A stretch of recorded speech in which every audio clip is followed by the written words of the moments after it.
Iniciando aqui mais um podcast Café Quente. Antes de mais nada, agradecer a todos que nos acompanham nas redes sociais, no nosso canal do YouTube, que participam, que comentam, que curtem. Queria aqui reforçar o pedido para que vocês seguissem o nosso canal no YouTube, Café Quente Podcast, e seguissem também nas nossas redes sociais, no Instagram, @Rogério Cafeteira. E pedir que participe, que isso é importante para que a gente possa ter uma interação maior. Hoje nós vamos estrear aqui com um convidado muito especial, a nossa parceira agora, a Emily Salgado. Então aqui quem vier agora não tem só o café e a água, vai ter um salgadinho também para ir degustando durante a entrevista.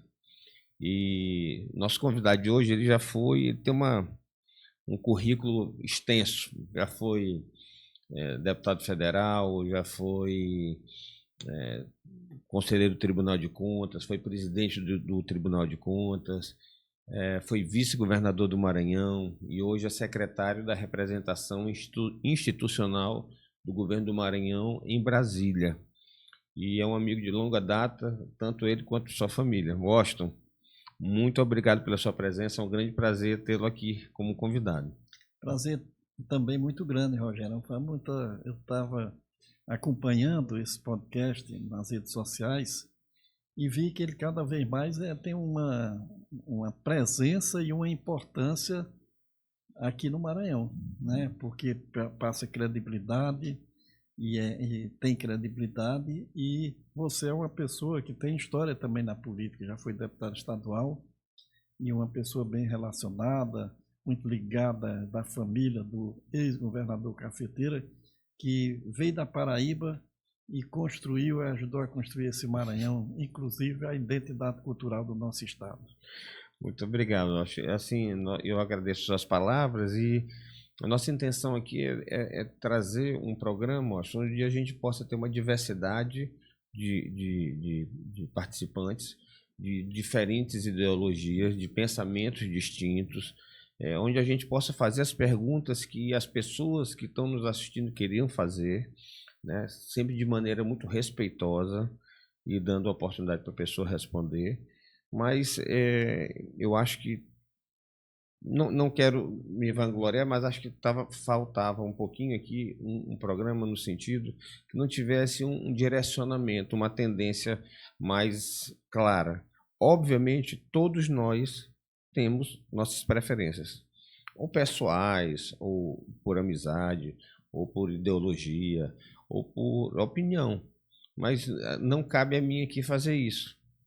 O que eu quero aqui é dar oportunidade para que as pessoas possam falar de si, responder as perguntas, expor suas opiniões e quem está assistindo fazer suas avaliações. Isso é importante porque no mundo polarizado e radicalizado que a gente vive, e nós sempre temos aquela visão de preservar a democracia acima de tudo, ela exige credibilidade e exige diálogo e respeito, né? Quando isso falta, aí resvala para o radicalismo, para o extremismo e naturalmente perde todos. Eu acho muito importante que tenha aqui um programa como esse, onde o ouvinte, né, o acompanhante do programa é que tire a conclusão do que pensa e do que é certo e do que é errado. E assim a gente vai deixando que as oportunidades aconteçam e que as pessoas aproveitem isso. Exatamente. Antes da gente começar de política nacional, de política local, eu queria falar um pouquinho da tua história, né? Porque tu tem uma história longa na política, de militância, desde a década de 60.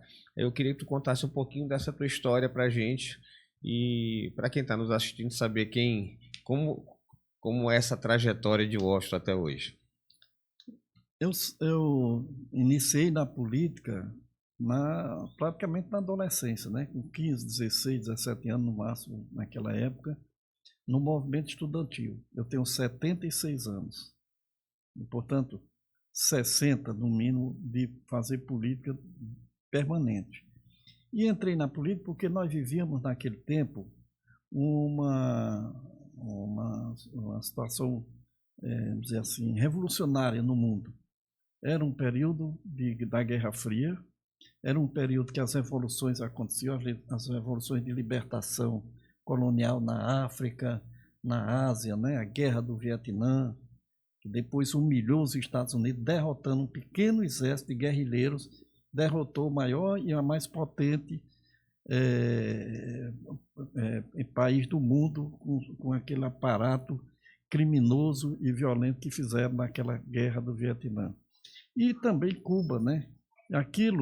E aqui no Brasil nós vivíamos, na América Latina e no Brasil, vivíamos sob ditaduras militares, também sanguinárias, violentas. Enfim, era um mundo em guerra. E foi nesse período que a juventude estudantil, de forma assim, muito ampla, foi para a resistência. Em 64 teve o golpe militar.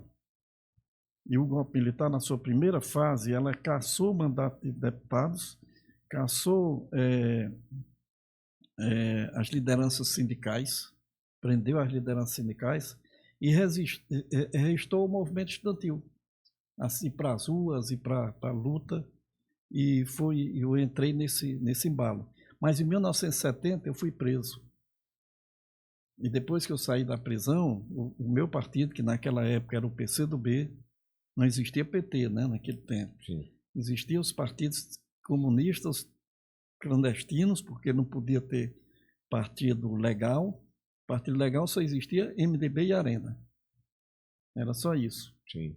E no PCdoB, quando nessa época eu fui preso, o PCdoB me orientou a sair de Fortaleza. Eu era vice-presidente do SESC, Centro dos Estudantes Secundaristas do Ceará, com vários outros companheiros, que depois alguns foram para o Araguaia, foram presos lá, outros até morreram por lá. Nós éramos do movimento estudantil, tudo menino, tudo praticamente criança, tudo com no máximo 20 anos, 20 e poucos anos, ali naquele tempo. Era uma juventude muito politizada. E o Brasil, no Brasil todo era isso. Esse pessoal está hoje governando o Brasil, né? Muitos deles saíram e foram formados nas lutas sociais, nas lutas pela democracia, já naquele período. Mas na clandestinidade, que eu fiz 6 anos, eu vim parar no Maranhão. Morei em Codó, depois em Rosário, e aí cheguei em São Luís em 78, já numa grande movimentação, onde nós elegemos um deputado. Nós elegemos alguns deputados do campo progressista, do campo da esquerda, naquele ano. Se eu não me engano, o próprio Jackson Lago foi eleito deputado estadual. Mas o Haroldo Saboia foi nosso estadual eleito. Haroldo Saboia tinha chegado recentemente da França e foi escolhido por todo esse grupo da esquerda como candidato a deputado estadual. Eu lembro até a música dele. Naquela época. Eu lembro daquela época. Foi um movimento empolgante, né, em São Luís, e era política pura, participativa de toda a militância da universidade, classe média principalmente. E depois eu vim morar em São Luís, nessa época eu estava em Rosário, mas vim morar em São Luís já, definitivamente. E aqui fiquei, e saí em 87, 20 anos depois, para o PT. O PT foi criado em 80, mas eu não fui logo para o PT, eu era do PCdoB e, portanto, fiquei até 87. No PT, eu comecei a me posicionar nos movimentos mais públicos. Nós já vivíamos um momento de abertura, de democratização do país, fim da ditadura. Então a luta era pela anistia, defesa dos direitos humanos, defesa da terra, em defesa da democracia, das liberdades, né? Pela legalização dos partidos clandestinos. E fizemos essa luta, mas eu fui para o movimento sindical. Eu fui aqui um dos organizadores e, inclusive, eu tive a iniciativa de puxar as primeiras reuniões para organizar o Sindicato dos Servidores Públicos Federais, que foi um grande sindicato aqui, do qual fui presidente de 90 a 97. Novamente, veja como esse 7 tem uma coisa interessante. Então, essa luta pelo sindicato, eu ali ocupei um posto que hoje eu tenho o maior orgulho. E foi uma experiência fantástica. Como sindicalista, fui presidente do Sindicep, fizemos um sindicato de combate, de luta, que nós organizamos baseado nos princípios da CUT naquele tempo. Eu não sei se o sindicalismo ainda segue essas normas, mas nós, desde o início, organizamos um sindicato pela base, um sindicato classista, um sindicato não corporativo e um sindicato de massa.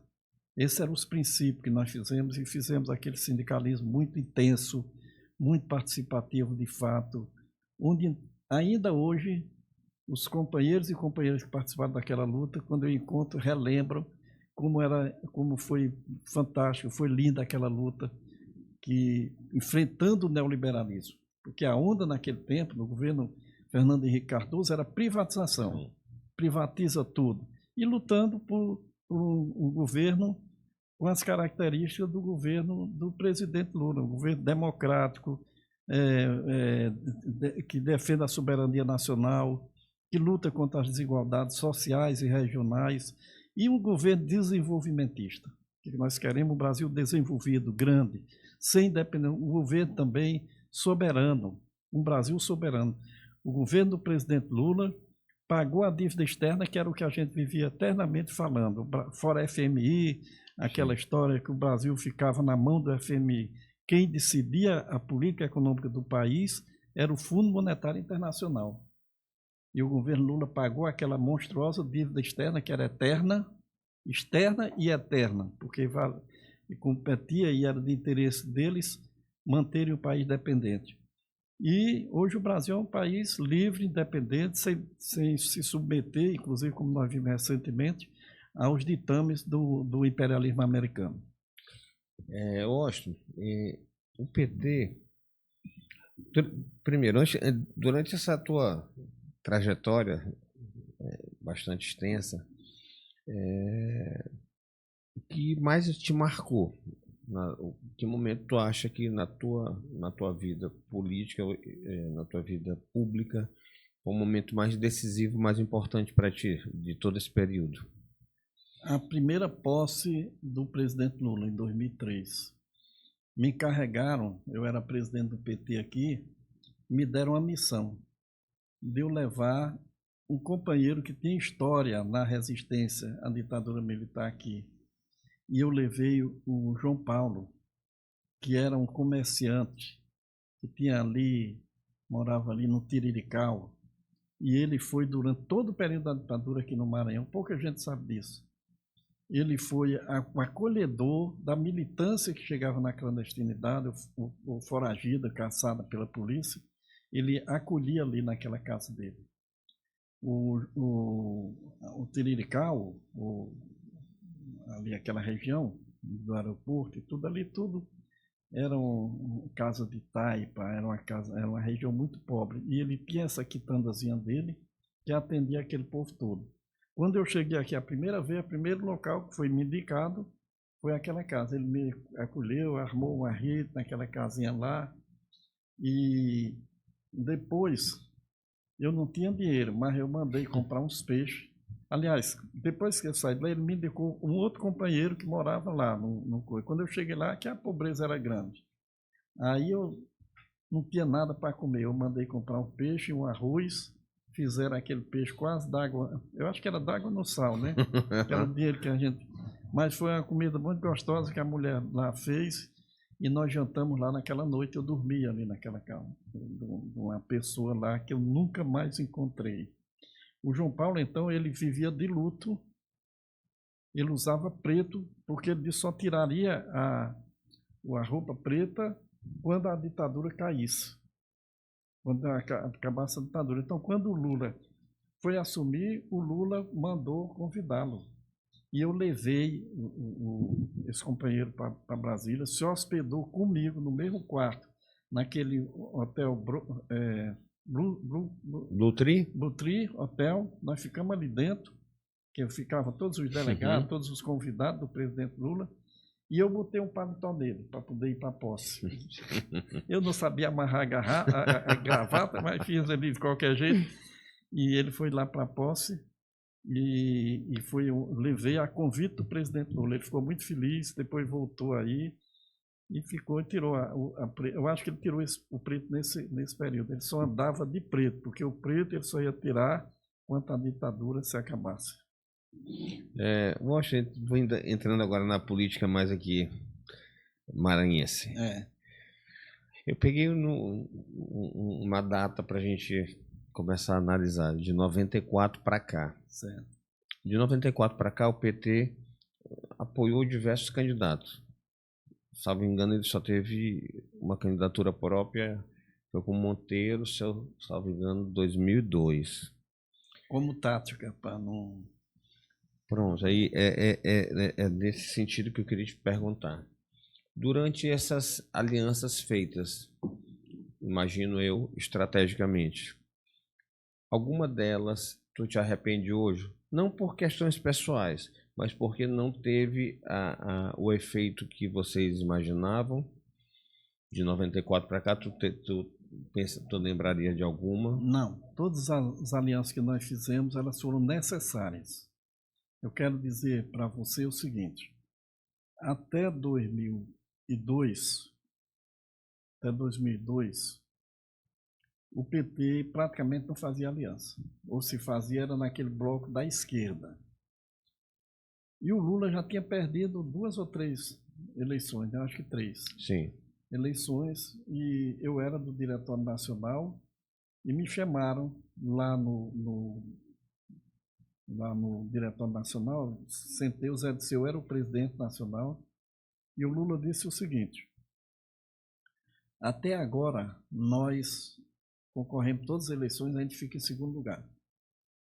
Por exemplo, o Fernando Henrique Cardoso, que tinha uma política neoliberal, era da política, era um democrata, mas Sim. A política de privatização, dependente do capital estrangeiro, etc. Ganha todas as eleições, essa turma ganha as eleições. Então chegou a hora de entender o seguinte, o Brasil tem está dividido em 3 posições políticas, a direita, o centro e a esquerda. Quem ganhar esse centro ganha a eleição. Então não adianta nós termos 30% das eleições e perder, porque o outro lado ganha a eleição e governa do jeito que nós estamos vendo aí. A pobreza aumentando, a dependência do Brasil ao capital externo aumentando, a desigualdade social aumentando. Nós temos que enfrentar isso e ganhar eleição para fazer uma política diferente. Aí eu disse, lá no Maranhão não é possível, porque o DNA do PT é anti-Sarney, e o Sarney manda no Maranhão há muito tempo, ou influencia o Maranhão há muitos anos. Isso não dá para tirar. Aí o Lula disse, nós vamos ter que mudar. A Rosiana era candidata a presidente da República, teve um problema com o grupo do PSDB, do qual eles eram aliados, teve uma divergência pesada, e a Rosiana recuou, e o Sarney procurou o PT, procurou o Lula, e ali começou-se uma aliança com o MDB. Naquele tempo era MDB, depois foi PMDB, agora é MDB de novo. Com o MDB, e eu resisti muito, e o PT do Maranhão resistiu mais ainda. Porque eu fui convencido, antes dos outros, de que o certo era aquele caminho. Porque a roda grande não passa dentro da pequena, eu sempre falo isso. E então nós precisamos ganhar o Brasil para depois mudar os estados. Mudar essa política como se chama, atrasada, conservadora, etc., reformular os estados, impulsionar o desenvolvimento local, etc. E apostei nisso, mas o PT não me entendeu, e eu fui muito atacado aqui, todo mundo sabe disso, quem me conhece, quem conhece a vida política do estado, sabe a situação que eu fiquei aqui no Maranhão, como se fosse eu vendendo o PT para o grupo. Entendi. E eu estava cumprindo uma missão. E hoje, muita gente que divergiu da gente naquela época, hoje está reconhecendo que foi correto. Então, desde 2002, o Lula tem 80% dos votos aqui no Maranhão, 70 e pouco, 80%, é nessa média, por conta que nós soubemos, de forma competente, entender que nós precisamos fazer alianças. Naquela época e agora, sempre, eu acho que o PT tem que fazer aliança, até porque o Brasil é bem maior do que o PT, e o Maranhão também. Então, nós temos que buscar com humildade, fazer as alianças que se tornam necessárias, eleger um projeto nacional, que seja representado por Lula ou outro que for, mas um projeto nacional que tem essas características que o PT apresenta hoje para o Brasil, por isso que é vitorioso. Isso é uma política não só local, é uma política nacional, também em todos os estados assim. Onde é que o Brasil lança candidatura própria? É onde o PT local consegue atrair em torno de si esse centro. Onde não é, a gente apoia o centro e privilegia fazer maioria na Câmara e no Senado. Esse é que é o objetivo, principalmente agora com esse avanço da extrema-direita. Esse sim que nós temos que nos preocupar, porque o extremismo da direita poderá correr o perigo do Brasil voltar a ter uma situação como aquela que nós vivemos antes, e que esses filmes que estão por aí passando mostram essa realidade, recupera a realidade histórica. Então o povo brasileiro tem que entender que a democracia é um valor maior que nós devemos sempre lutar e preservar. Poxa, tu falaste agora que o Lula sempre tem entre 70% e 80% aqui. Aqui tu acredita a não transferência desses votos para os cargos proporcionais? Porque eu vou lhe dar um exemplo aqui. Tem o PL, aqui comandado pelo Josimar, que é meu amigo pessoal e não necessariamente para a gente ser amigo a gente tem que pensar igual. Ele tem uma outra ideologia, mas ele é competente. Posso servir aqui o café? Mas ele é competente na forma como ele conduz a chapa, e monta a chapa e monta partido, e tem tido êxito nessa seara. O que tu achas que falta para que o PT consiga trazer esses votos do Lula para os candidatos a deputado federal, estadual e senador? Porque assim, é antagônico essa questão. O Lula aqui tem uma maioria gigantesca, tanto que uma das brigas que existe, inclusive nessa eleição, é pelo apoio do PT, o apoio do Lula, porque ele é o maior eleitor daqui, mas a gente não vê esses votos refletindo nas eleições proporcionais. O que tu acha que falta para isso acontecer? Para potencializar e o PT realmente ter uma bancada, acho proporcional à votação que o PT Lula tem aqui. É uma boa pergunta e é uma pergunta que nós nos fazemos a nós mesmos. É claro que a política no Brasil hoje não é mais só política, né? Todo mundo sabe que a política hoje no país ela passa por oportunismo eleitoreiro. Por exemplo, o PL aqui no Maranhão é o partido do Bolsonaro, da extrema-direita, mas aqui no Maranhão não é. Eu circulo aí no meio dessas prefeituras, todas elas, algumas delas do PL, parece que eles têm 40 prefeituras aqui. Se você conversar com o prefeito, não, aqui eu não gosto de Lula, mas nós vamos votar em Lula. Ou seja, o lulismo aqui é muito forte no Maranhão, exatamente por causa disso. O governo Lula ele dá uma importância, uma prioridade ao Nordeste, ao Norte, e o Maranhão é isso, né? Então as políticas públicas, as políticas sociais chegam aqui de forma muito forte aqui no estado. Esse oportunismo, de um lado, o cara está no partido, mas vota no outro, ainda combina com a questão do dinheiro, que é o perigo que eu vejo na democracia no Brasil. O Bolsonaro não gostava de governar, tinha preguiça para governar, e o bolsonarismo entregou o orçamento da União que o Bolsonaro vivia fazendo carreata, arruaça na rua, provocando o povo, só fazia isso, gastava o tempo todo, não governava, entregaram o orçamento para o Centrão. E hoje um deputado desse tem aí emendas obrigatórias, impositivas, de todo tipo de emenda, PIX, não sei o quê, tanto nome que eles inventaram. E essas emendas, cada deputado desse tem 60 milhões. Quanto é que tem do orçamento? Hoje, 40% do orçamento da União é de emenda, que chega nas prefeituras de forma aleatória, sem controle nenhum, ninguém controla, e o resultado está aí. A corrupção expandindo para todo lado aí, no Brasil, não é no Maranhão não, no Brasil todo. As prefeituras, prefeito preso, todo dia tem, olha, a televisão, operação da Polícia Federal, etc. Então,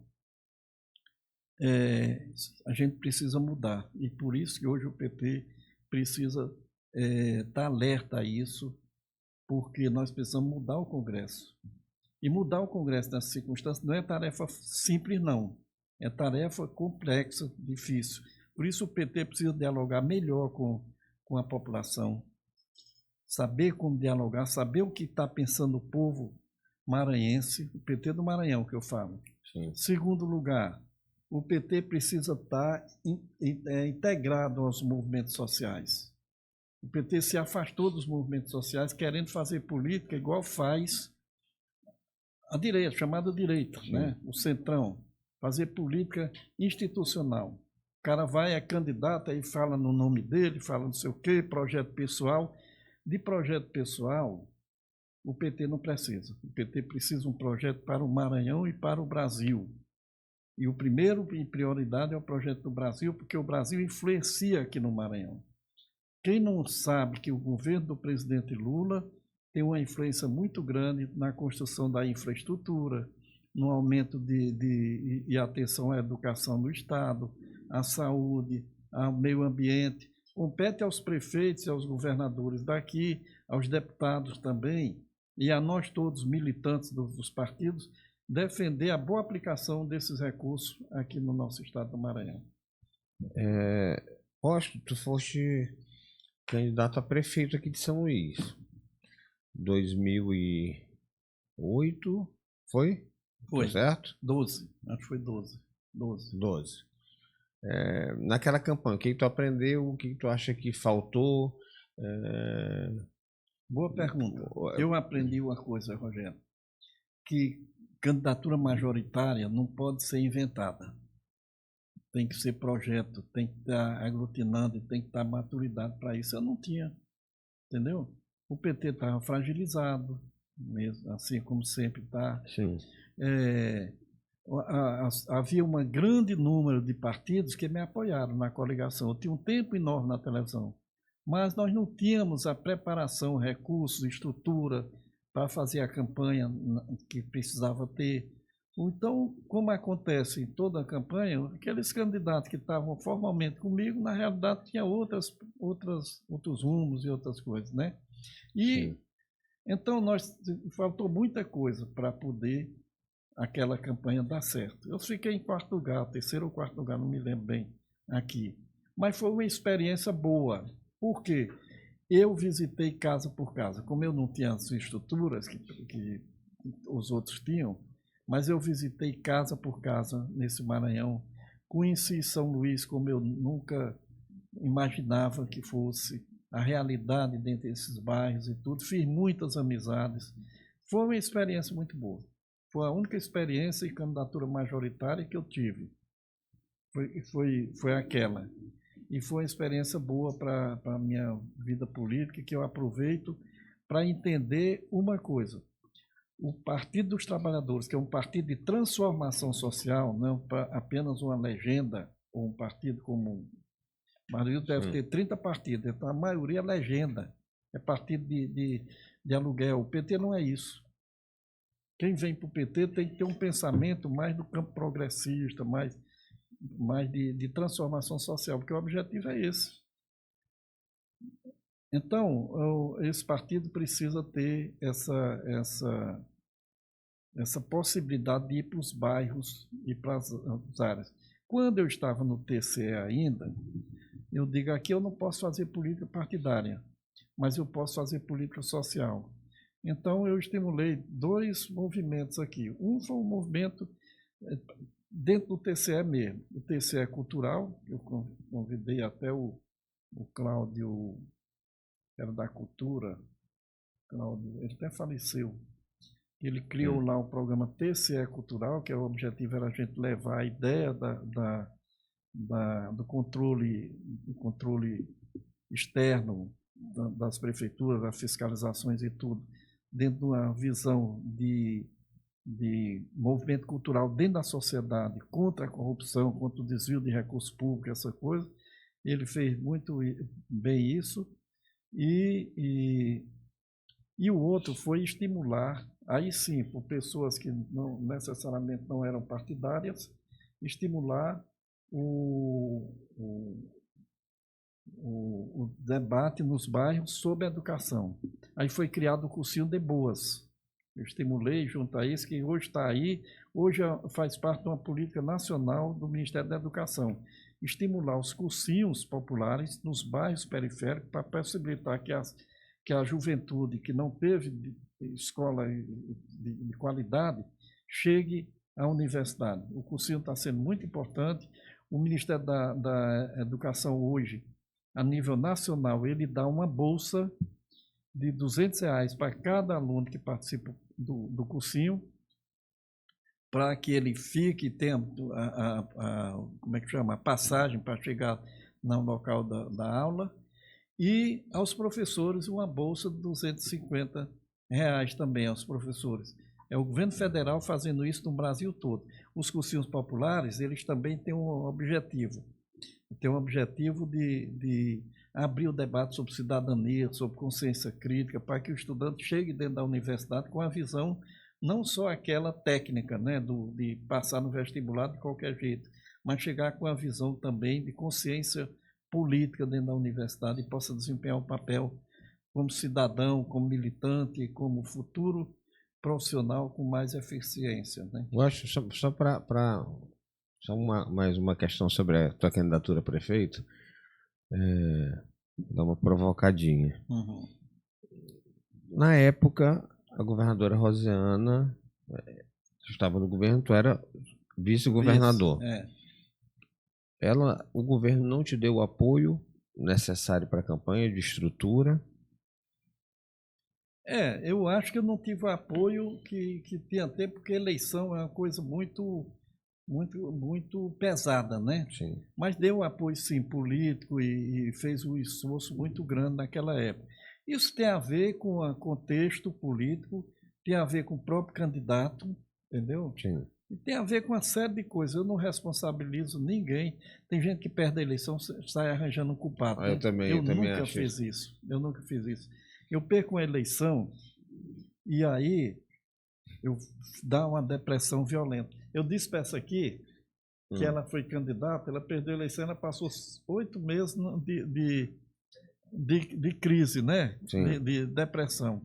Eu perco a eleição, fico triste ali de noite, aí eu vou dormir, no outro dia eu acordo com a mesma vontade e a disposição de lutar por um Brasil melhor, um Brasil democrático, um Maranhão mais desenvolvido e mais que tenhamos possibilidade para todos os maranhenses.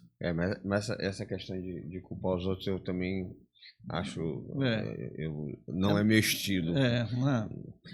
Quando a gente perde é porque a gente não foi bom o suficiente. Se a gente tivesse sido bom o suficiente, a gente tinha ganho. Exatamente.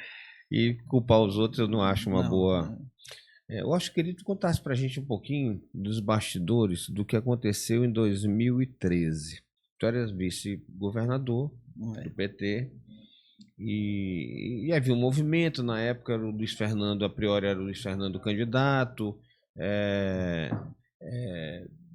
e depois o Luiz abriu mão, mas foi feito um trabalho para que para tu ires para o Tribunal de Contas. Sim.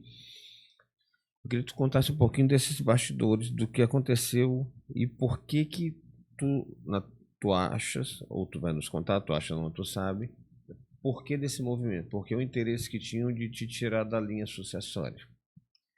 Bom, em primeiro lugar, é dizer que o PT é um partido que não é o MDB. E eu sempre deixei isso claro para os aliados, como deixo hoje para o Brandão. O PT não é o MDB. Eu sou sempre um aliado fiel. Sou sempre um aliado, vamos dizer assim, eu não sou um aliado que fica pressionando, fica fazendo coisas, fica armando chantagem, nada disso. Eu fico querendo tomar o lugar do aliado. Cada um tem seu papel. Sim. Então, o Partido dos Trabalhadores não era o MDB. E o MDB tinha sua estratégia. O Partido dos Trabalhadores estava dividido naquela época e tinha um deputado estadual, ou dois naquela época. Eu acho que era, tinha dois. Acho que era Francisca Primo. Francisca Primo e o Dutra. Não, Francisca Primo e o José Carlos, se eu não me engano. Ou era o Zé Carlos ou era o Inácio. Não era o Inácio. Então era o Zé Carlos. Ou era o Zé Carlos ou era o Bira. Acho que era o Bira. Perfeito. Perfeito. Então, era o Bira. Os dois deputados não votavam comigo, não era do meu campo dentro do PT. Sim. Então eu não tinha um deputado comigo, porque os outros todos estavam querendo o Luiz Fernando, alguém assim. Sim. Eu não tinha um deputado comigo.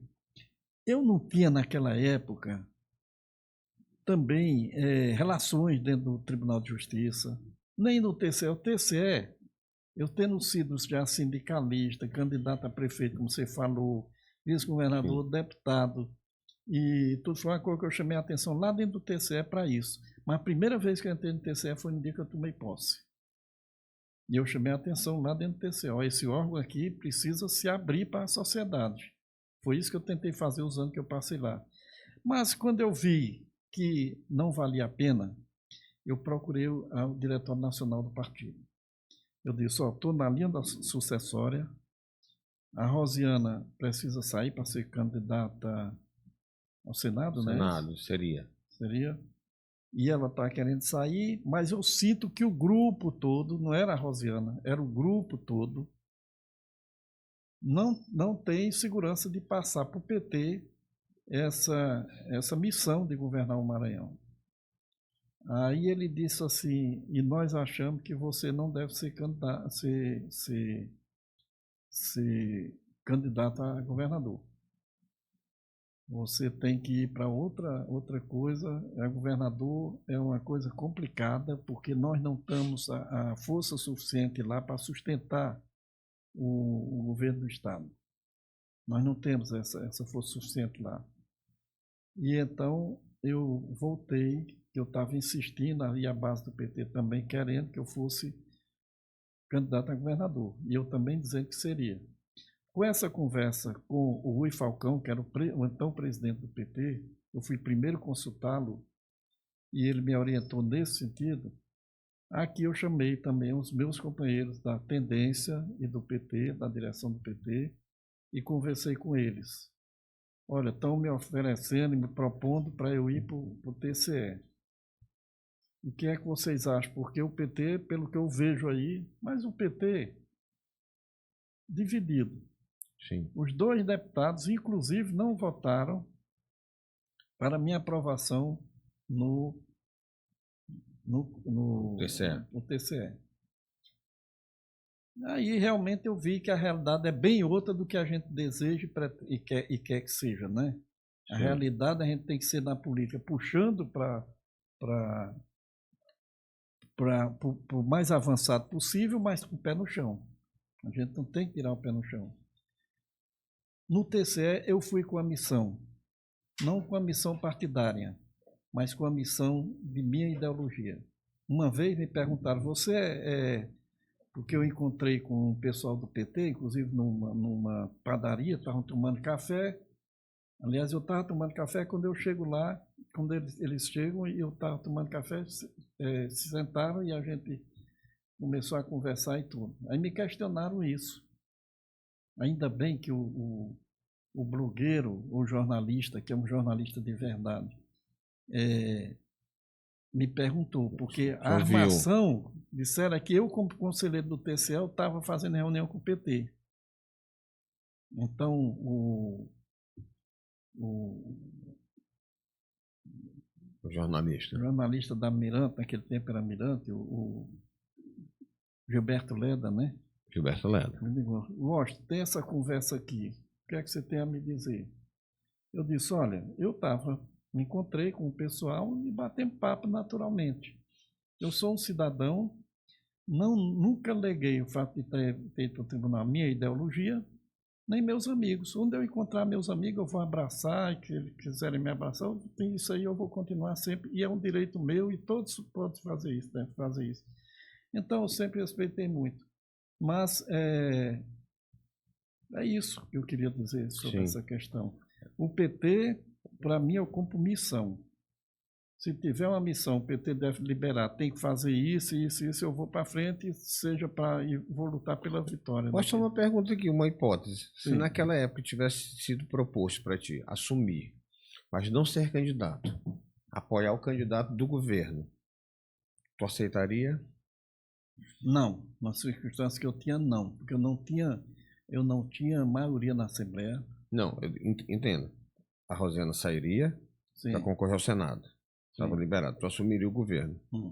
Mas tu abdicaria de disputar o governo e apoiaria o Luiz Fernando, por exemplo, na época que era o pré-candidato. Tu aceitaria essa situação? Provavelmente não. Porque ali eu teria que aceitar, de concordar com algumas coisas que não tinham sentido dentro da visão do PT.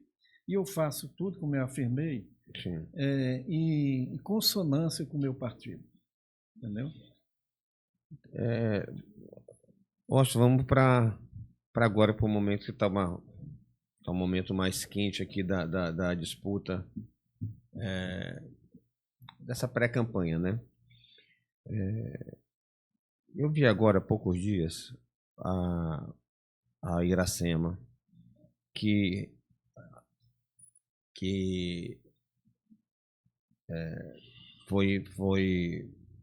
foi convidada a se retirar do PT depois de, acho que, de 20 anos, porque alguns sábios acharam que ela não era boa para a chapa. Se ela tivesse ido na chapa do PT, tinha gente que seria deputado hoje só com a votação dela. Mas pediram para ela se retirar. Ela foi disputar pelo PSB. E agora ela foi convidada de novo. E, pelo que saiu na imprensa, ela foi convidada para se filiar no PT e disputar o Senado. Só que ontem, a própria Carla Lima, que é uma jornalista que eu respeito muito da Mirante, eu também, disse o seguinte, nos bastidores da Mirante, que a Iracema Vale tinha sido convidada, inclusive pela Nacional do PT, para retornar ao PT, mas para disputar o cargo de deputada federal, não de senadora. Palavras da Carla Lima. E aqui o que a gente viu na imprensa é que é um convite para ela disputar o Senado. Eu queria que tu falasse um pouquinho para a gente sobre isso. Existe uma divergência da nacional com a estadual? O que está acontecendo? Como é que está esse debate interno do PT? Eu vou só abrir aqui para dar dando fome. A informação que eu tenho é que o Edinho convidou, o Edinho é o presidente nacional do partido, e convidou a presidente Iracema Vale para se filiar ao PT. A informação que eu tenho, essa aí já é uma que eu não sabia, não tenho ideia disso aí. Filiar ao PT, cargo e para quê não foi dito. E naquele momento ela disse pro Edinho que poderia se filiar, sim, retornar, desde que tivesse uma sintonia e uma discussão com o governador, Carlos Brandão. Ela afirmou isso ali. Aqui, a maioria, eu acho quase totalidade do PT local, reuniu, inclusive pessoas com divergência muito forte, refletida no último PED, que é o processo de eleição direta do PT, reafirmou o convite a ela para o Senado, né? Claro, se ela vier para qualquer coisa, será bem-vinda. Eu concordo com você, aquela foi uma decisão maluca e sem sentido que fizeram, porque a Iracema foi do PT esse tempo todo, mesmo que ela tivesse outras alianças fora do PT, ali para governador, não era o caso de fazer uma desfiliação num momento como aquele, que a expectativa dela era ter uma votação muito grande. Se ela tivesse sido candidata pelo PT, ela teria ajudado a eleger mais um ou talvez até dois deputados do PT. Eu fui contra aquilo, inclusive, até por conta de amizade pessoal que eu tenho com ela.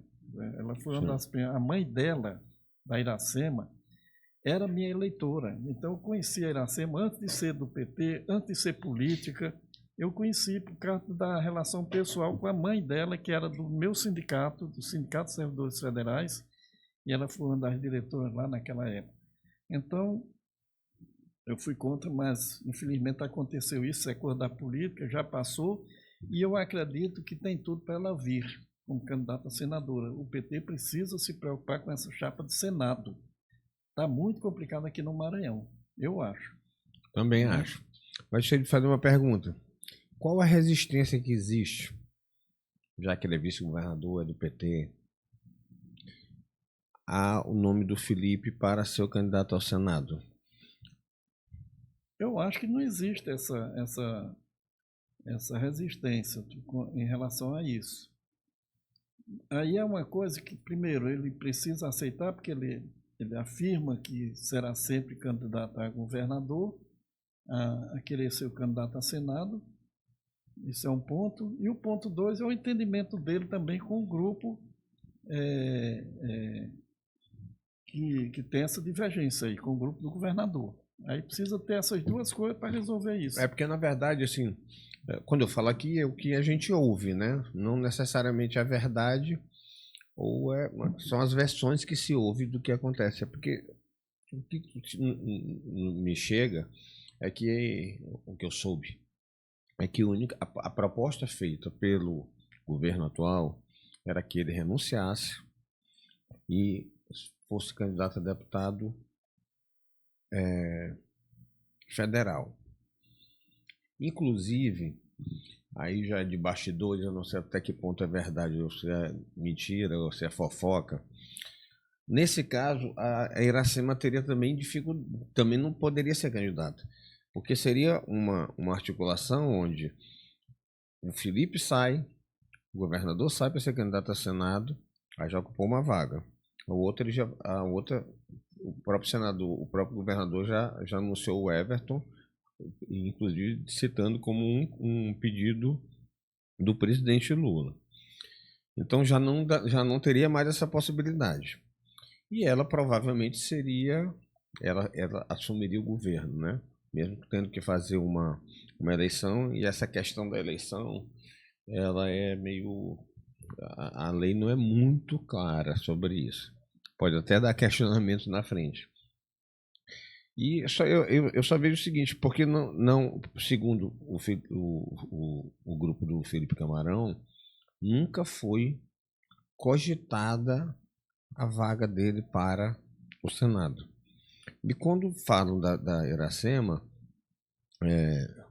as informações acabam se conflitando, porque, usando de novo, a jornalista Carla Lima, ela fala desse detalhe, que era para voltar para o PT realmente, mas tinham duas questões: era para ser deputada federal, e a vinda dela não seria a garantia da posição que o PT tomaria aqui. Isso era uma coisa para ser discutido ainda durante o processo.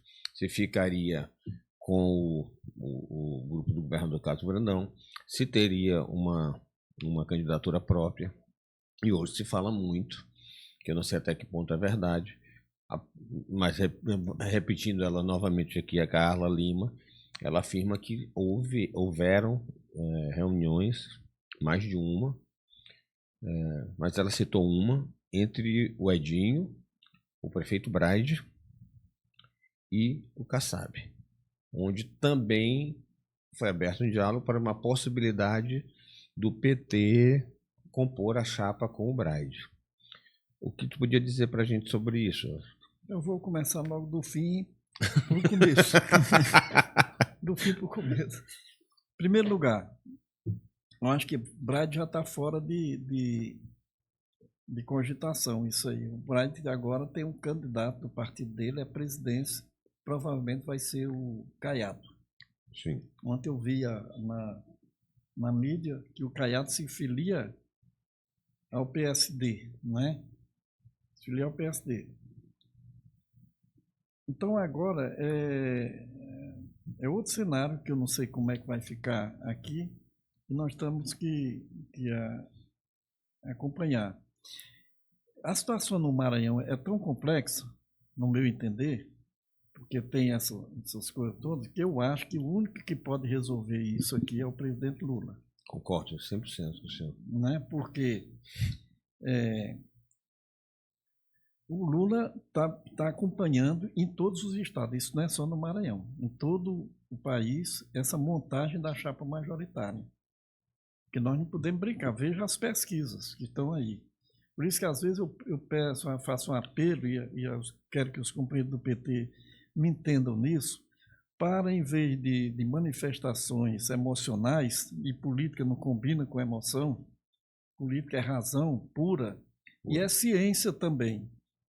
Política, existe até uma disciplina, um curso de graduação e de pós-graduação nas universidades por aí, que muita gente do PT precisaria fazer pelo menos a graduação nesses cursos, que é ciência política. Ciência política. Às vezes a pessoa entende ciência, a política como se fosse uma mera militância improvisada, como é que chama?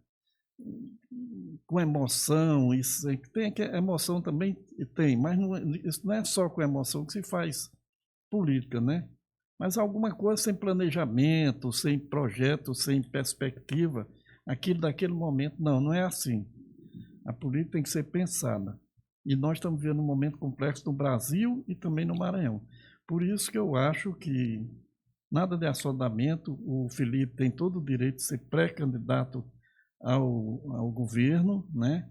O PT tem todo o direito também de organizar sua chapa proporcional, seja para a Câmara dos Deputados, para a Assembleia Legislativa e para o Senado. Tudo isso trabalhando para preparar em função de uma coisa maior.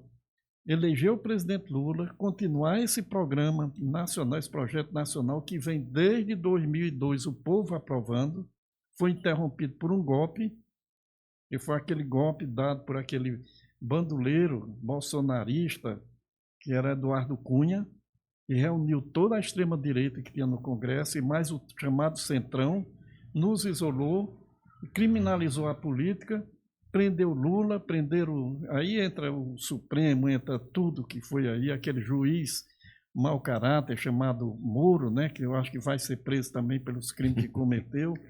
Então, fizeram toda aquela coisa e ali interromperam, entregaram o destino do país ao Bolsonaro, inclusive aquela sessão que as pessoas deviam assistir, que caçou a Dilma, uma presidenta que foi tão correta, não tão dura, e por isso até foi caçada pela dureza que ela tinha no cumprimento de fazer política de forma séria, de forma correta, foi caçada ali.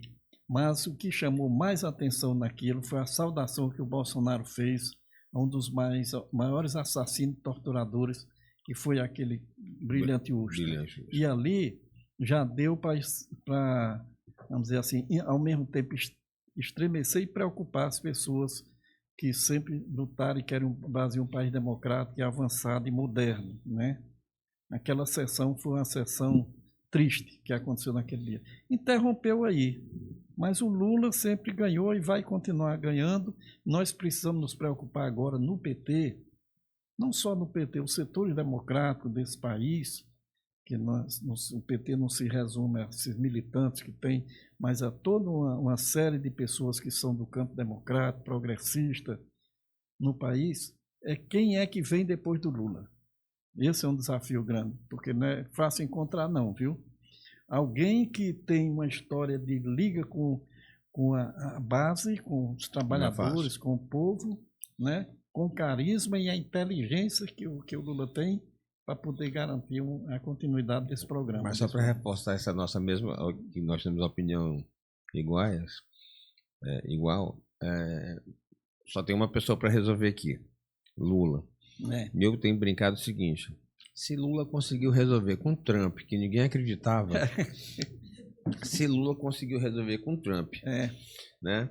Hoje o próprio Trump faz diversos elogios a ele, trata ele com todo respeito, quando era muito dito que o Trump iria humilhar o Brasil, iria humilhar o Lula, e foi exatamente o contrário. Não que o Lula tivesse humilhado o Trump, mas o Lula fez o Brasil ser respeitado. Exatamente. Então eu acho que ele é capaz de fazer, de conseguir isso,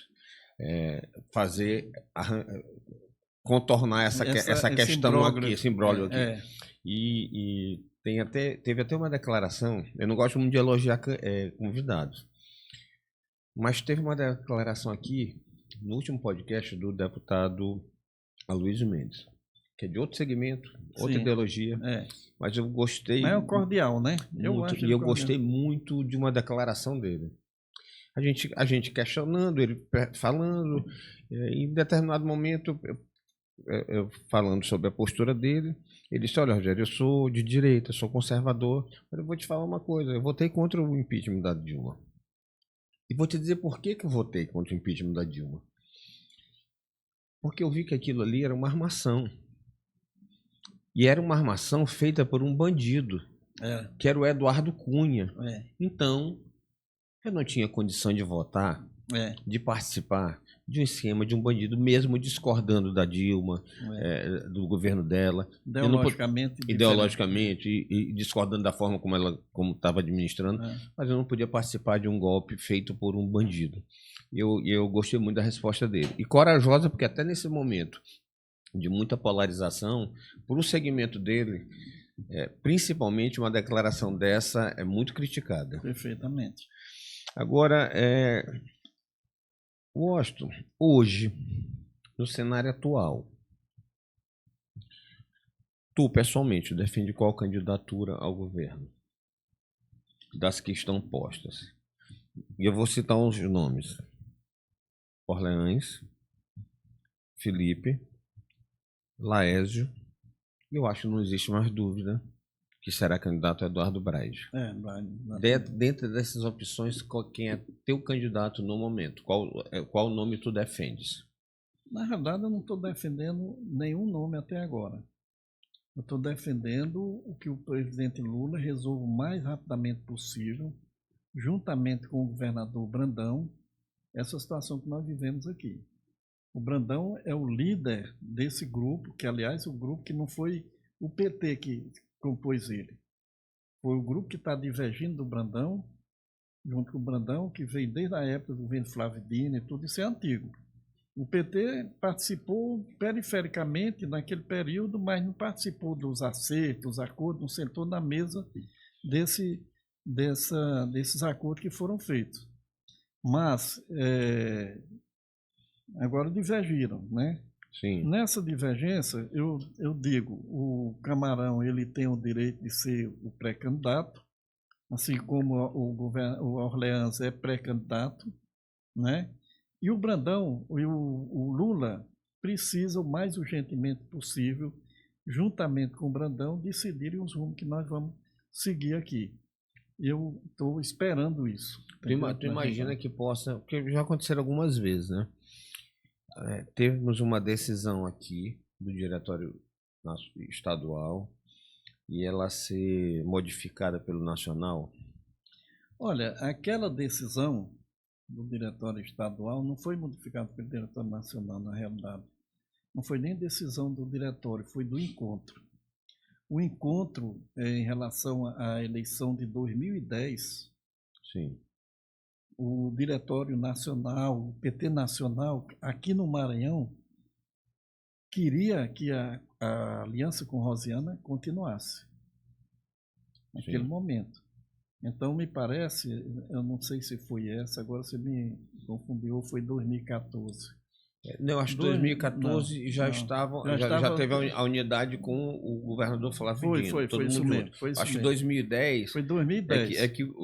aí, veja bem, como eu não conheço exatamente o funcionamento do PT, que tem ele não é um partido, ele tem suas características próprias de discussão, porque assim, o que se fala é o seguinte, que o diretório, o PT do Maranhão optou por apoiar Flávio Dino e o Diretório Nacional interviu. Perfeito. Foi em 2010 mesmo, você esclareceu agora. Eu até estou lembrando agora. 2010 nós fizemos um encontro muito conturbado, que foi um encontro que teve invasão e tinha um observador do Diretório Nacional, da Executiva Nacional do PT, estava aqui acompanhando. Nesse encontro, houve muita confusão, briga interna. O ambiente do encontro foi invadido por militantes de outros partidos, do PSB, do PCdoB, não é? Você se lembra disso? Teve quebra, balbúrdia, tal, tudo. Porque veio gente de fora do PT para invadir o coisa. O pessoal do PCdoB, do PSB, de outros partidos aí. Então, nós perdemos por 2 votos. E o companheiro Flávio Fraterski, o companheiro Fraterski, que era o membro da Executiva Nacional que estava aqui, ele fez o relatório, apresentou lá o Diretório Nacional e disse, olha, a posição majoritária que perdeu lá, ela é majoritária. Perdeu por 2 votos por conta dessa confusão. Teve interferência externa do governo, porque o PT não estava no governo naquele tempo, não. Quem era o governador naquele tempo? Era o Rosiana, né? Em 2010? Não, Rosiana não. Não, em 2010, 2010 quem foi candidato era Rosiana. Houve interferência externa nesse negócio. Agora não foi em dúvida se a gente está falando, se a gente está no ano correto. Eu tenho a impressão que isso foi 2014. Essa questão, porque foi quando o Flávio foi. Não, foi 2010 mesmo, agora que eu estou lembrando. Então, houve a conturbação, o Fraterski apresentou o relatório dele e o Diretório Nacional não. O encontro foi esse aqui, a decisão é essa aqui do partido, porque sabia as condições que tinham sido feitas aqui. Era um momento importante, o Diretório Nacional não interveria em 2014 de jeito nenhum, que deixou meio solto já, porque o MDB naquele tempo já estava distanciando do PT. Entendeu? Pronto, agora eu lembrei. Em 2014 o MDB... Lembrei. Em 2014 teve uma outra questão. Era o Luiz Fernando candidato, mudou, foi o Edinho. O partido, o que é dito, era que o partido queria Flávio, mas houve uma interferência em Brasília e o PT não apoiou o Flávio Dino, apoiou o Edinho Lobão. Essa foi outra. Por isso que eu estou em dúvida da questão de que teve quebra-quebra. 2014 já ficou solto aqui, não teve interferência do Nacional, porque já havia um distanciamento do MDB.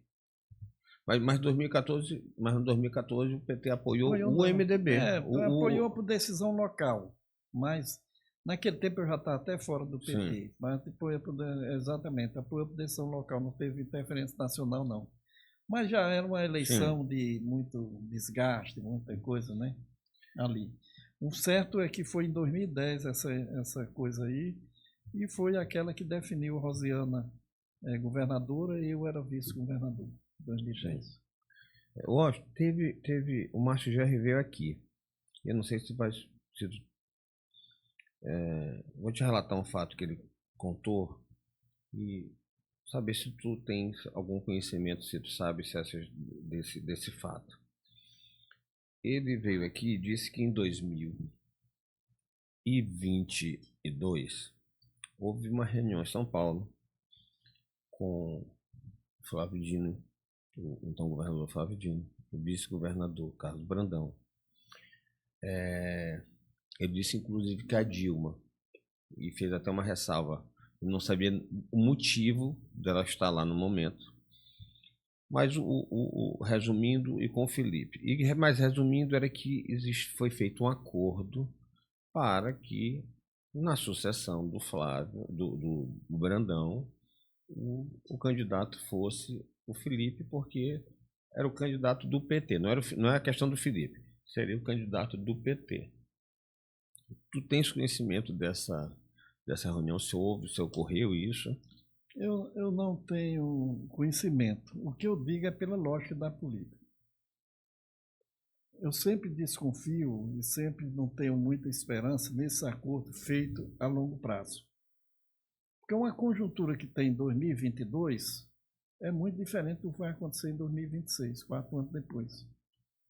Então, não sei se houve, não tenho conhecimento, eu sempre digo, o PT não estava na mesa dessas discussões, desses acertos, nessa época. O PT estava ali participando de algumas secretarias, mas a maioria do PT, inclusive, estava fora do governo. O meu grupo, articulação, CNB, estava fora do governo. Então, eu não acompanhei e não vi da parte do pessoal, inclusive do presidente do diretório estadual, se eu não me engano, na época era o Francimar, Sim. em 22, ou não, em 22 era, acho que era o Francimar. Mas não vi por parte deles essa informação. Mas, sempre que tem esses acordos assim, eu sou meio de fazer o acordo e de entender, porque a conjuntura muda muito. Sim, é porque numa questão de estar o Lula, eu acho que não tem expoente maior do PT. Caso tenha realmente havido, eu estou colocando na condicional. Estava presidente da República, já era. Não era mais a Dilma. A Dilma foi a Dilma, não, a Dilma já não era mais presidente da República. Era o Lula concorrendo. Era o Lula concorrendo. E aí, segundo o Márcio relata, teve esse acordo. E a Dilma, e ele ressalta que a Dilma estava lá no escritório. E ele não sabia o motivo. Washington, para a política, para a gente ir encaminhando e finalizando. Eleição agora nacional. Como é que tu analisa esse cenário? Tu vês algum perigo por parte algum perigo da centro-direita ganhar a eleição do Lula? Eu particularmente tenho minha opinião, mas não quero expor. Mas tu achas que riscos o PT e o Lula correm de perder a eleição? Centro-direita eu não tenho eu tenho uma quase certeza a gente nunca pode ter em política, que a centro-direita não tem força para ganhar a eleição aqui. A eleição é disputada entre o Flávio Bolsonaro e entre o extremismo da extrema-direita, que é forte no Brasil, é impressionante, eu não sei por que no Brasil, mas isso é um fenômeno mundial, não é só no Brasil. E os democratas. A coisa acontece aí. Quem quer se colocar no centro disso aí, essa turma todinha do chamado que você chamou centro-direita, talvez você diga que é o nome dele lá, o governador Caiado. Que vai ser o candidato do PSD. Sim. O PSD é um partido que está metade no campo democrático e metade na extrema-direita. Esses aí, aqui no Nordeste, ele está mais por centro democrático. Exatamente. O PSD participa de todos os governos, inclusive do governo Lula. Sim. Ele participa do governo de São Paulo e tudo. A extrema-direita tem um problema. Ela perdeu o candidato mais forte dela, que era aquele governador de São Paulo. O fato dele não ser candidato a presidente da República já nos dá a entender que ele não sentiu segurança de ganhar essa eleição do presidente Lula. Agora, muito menos esses caras.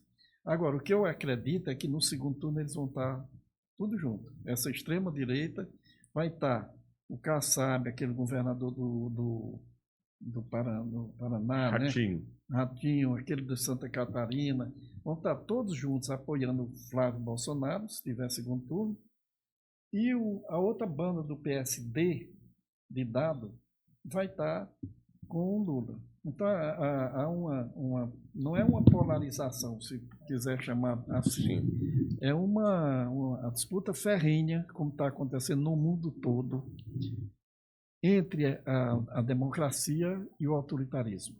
E nós temos que ser bastante atentos a isso. A eleição não está simples, não está fácil, por isso eu faço tudo para facilitar essa situação aqui no Maranhão. Eu farei tudo que for possível.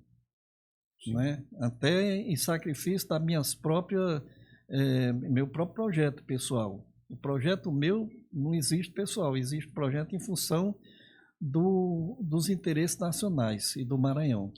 Então, porque não está simples isso. Não. Nós precisamos encontrar 2 senadores que a gente possa eleger aqui no Maranhão e botar naquele Senado, porque se o Senado, o PT e os democratas no Brasil não fizerem maioria no Senado, a primeira coisa que eles vão fazer é caçar o Alexandre Moraes, o Flávio Dino, quem é o outro ali que eles vão caçar?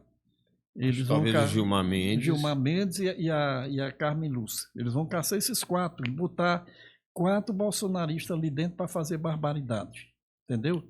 Isso. A equação é simples. Tu falaste uma coisa que eu, na verdade, ia dizer que eu tinha esquecido uma pergunta, mas tu trouxeste ela de forma muito contundente.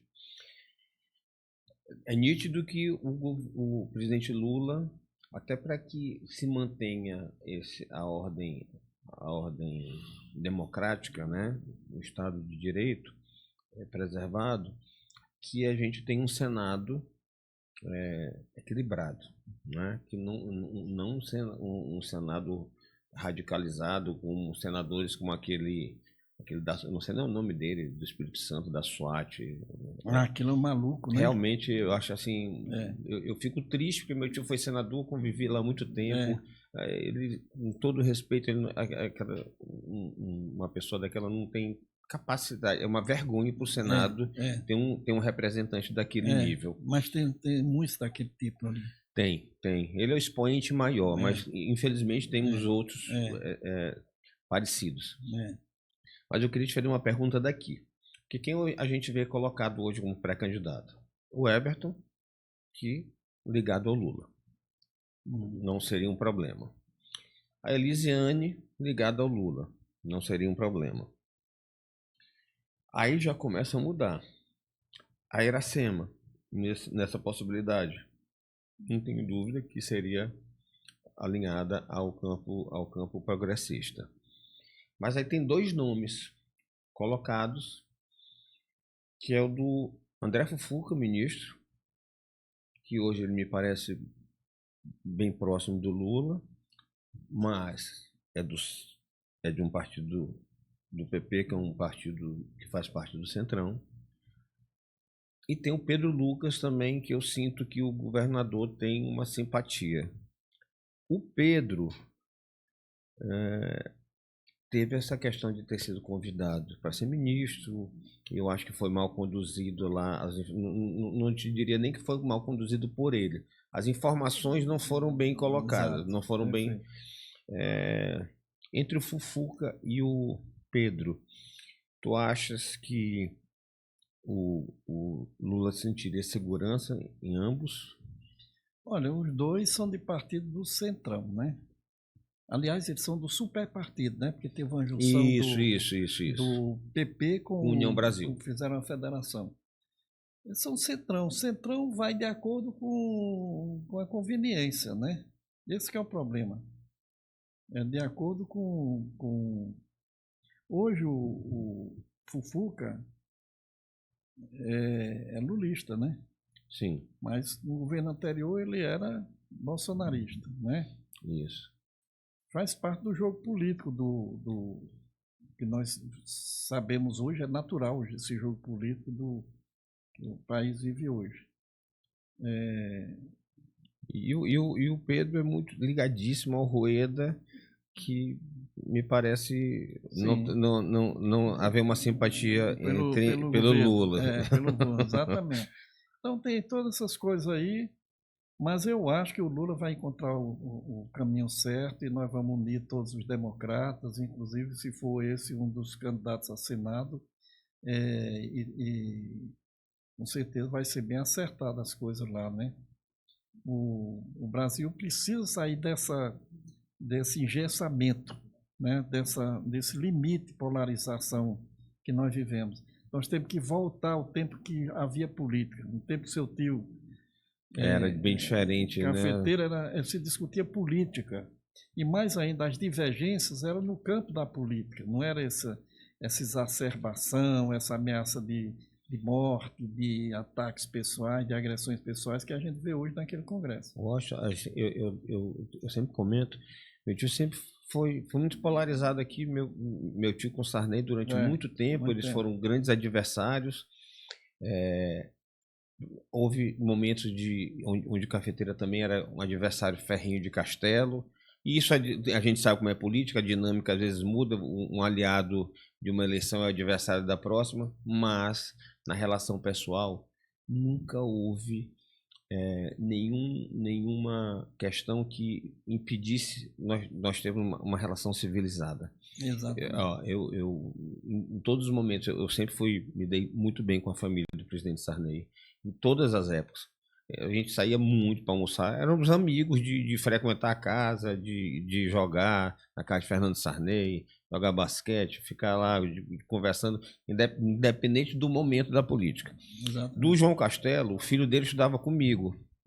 Então, várias e várias vezes a gente saía da escola, eu passava muito tempo na casa do meu tio de Cafeteira, e a gente ia para lá e brincava, e tinha autorama, tinha videogame, e a gente ficava lá e convivia de uma forma civilizada.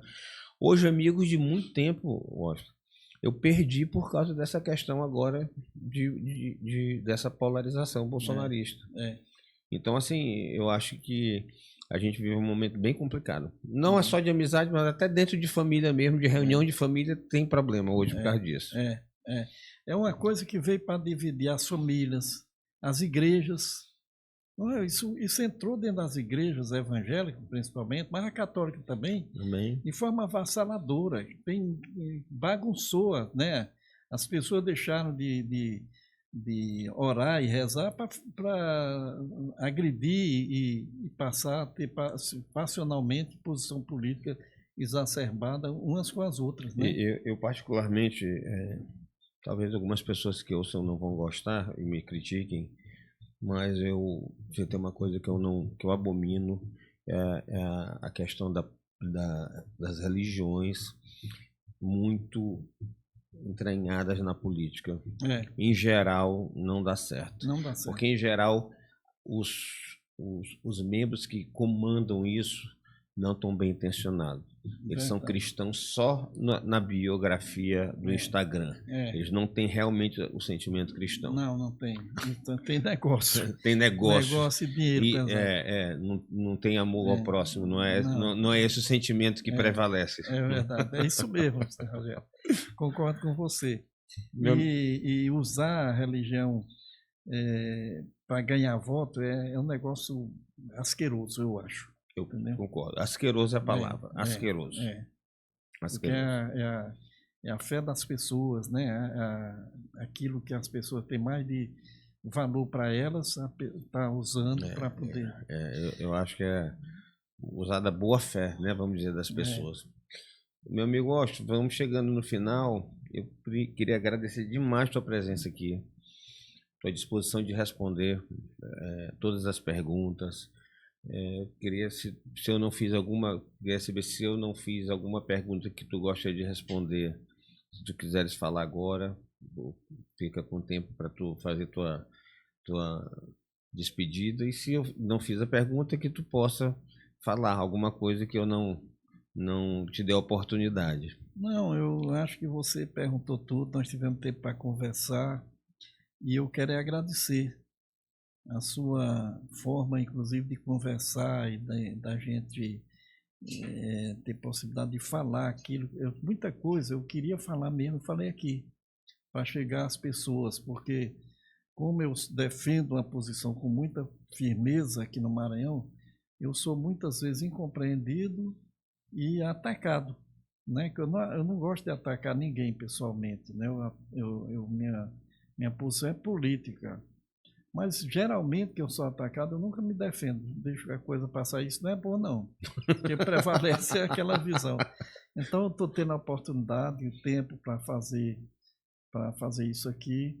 Agradeço muito a você, tenho muita admiração por você, de ter construído esse projeto que está dando certo. Esse programa está se tornando referência no Maranhão e cada vez mais está tendo a credibilidade, as pessoas vão coisa. E você escolhe as pessoas certas para virem aqui, não é? Obrigado. Foi isso muito bom. E é uma coisa que eu também quero agradecer aos convidados. E tem uma turma aí que eu vou botar uma lista que eu convidei que eu quero que venha aqui também. E tu pode ter certeza que todos que vierem aqui, Washington, eu posso fazer uma pergunta que a pessoa possa achar que o Roger está apertando. Mas a pergunta, o que eu te perguntei é que eu acho que as pessoas queriam te perguntar, né? E obviamente que a tua postura, ela existe tu tens uma ideologia, tu tem um motivo de defender determinadas pautas e posicionamentos. Então, obviamente, tu tem uma resposta, tu tem uma explicação para qualquer das perguntas que eu possa fazer aqui. E faço sempre de forma muito respeitosa. Muito obrigado. Muito obrigado. Como sempre, você é uma pessoa muito educada. Aliás, eu quero te dizer, tu foste colega da Mariana ou da Clarissa? Clarissa. Ela gosta de ti e tudo, ela vai ver essa entrevista. Galera, vou já passar o que eu tive contigo aqui esse tempão e que foi muito bom. Mande um grande abraço para ela, uma pessoa maravilhosa. E a Mariana também, inclusive, eu contei aqui nos bastidores, antes de começar, eu almocei há pouco tempo com ela e com o esposo dela, o Celso, lá de Balsas. E é sempre um prazer estar próximo da sua família, uma família que eu tenho muito respeito e muito carinho. Grande abraço. Muito obrigado. Obrigado a todos e a todos que estão nos vendo e ouvindo. Pessoal, encerrando aqui mais um podcast Café Quente, agradecer a quem está nos acompanhando pelas redes sociais, pelo canal do YouTube. Mais uma vez pedir para seguir a gente lá no canal, é importante acionar o sininho, dar um joinha, que isso ajuda no engajamento. Também lá nos seguir no Instagram, @Rogério Cafeteira, e participar. É importante sua participação. A política é o nosso principal motivo aqui. A grande maioria aqui são de políticos, e o que faz a vida das pessoas mudar para melhor ou para pior, queiram ou não, é política. Então é bom você ouvir as pessoas para saber formar uma opinião melhor, mais bem balizada, e fazer sua escolha de forma mais justa e sábia. Muito obrigado, pessoal. Rogério, antes de terminar, eu queria, até esqueci, também reforçar que as pessoas que estão acompanhem lá meu Instagram. Agora eu estou nas redes sociais fazendo uma revolução lá, porque a Suelen, que veio me ajudar nisso, ela está fazendo um trabalho muito, muito bom de impulsionamento orgânico, né? Eu não fiz aqueles orgânico, as pessoas estão entendendo e estão chegando no Instagram, em todas essas redes que você citou antes, né? Sim. @Washington Luiz, mais ou menos isso que está lá. Nós vamos fazer o seguinte, eu queria só fazer aqui uma referência a isso. Ó, eu fui deputado estadual 2 vezes, fui secretário de Estado. Washington, impressionante a questão das redes sociais da comunicação. Hoje eu te falo assim, que é comum, muito comum, as pessoas me pararem hoje na rua para dizer: Rogério, você que é do podcast, né? Estou assistindo lá. Muitos não sabem nem que eu era deputado, mas falam do podcast. Então, o poder das redes sociais é importante, é importantíssimo. E aí, sua assessora está certíssima de investir. Né? E a gente vai, quando a gente for fazer as publicações, colocar suas redes sociais. Né? Eu já vou pedir aqui para a produção colocar nesse finalzinho, botar todas as suas redes sociais para seguirem. E E também quero agradecer nossa nova parceira, que eu comi quase metade já aqui no programa. O pessoal está meio chateado aqui, que é a nossa amiga Emily, da pastelaria. Lá são mini salgados e a gente vai também colocar para você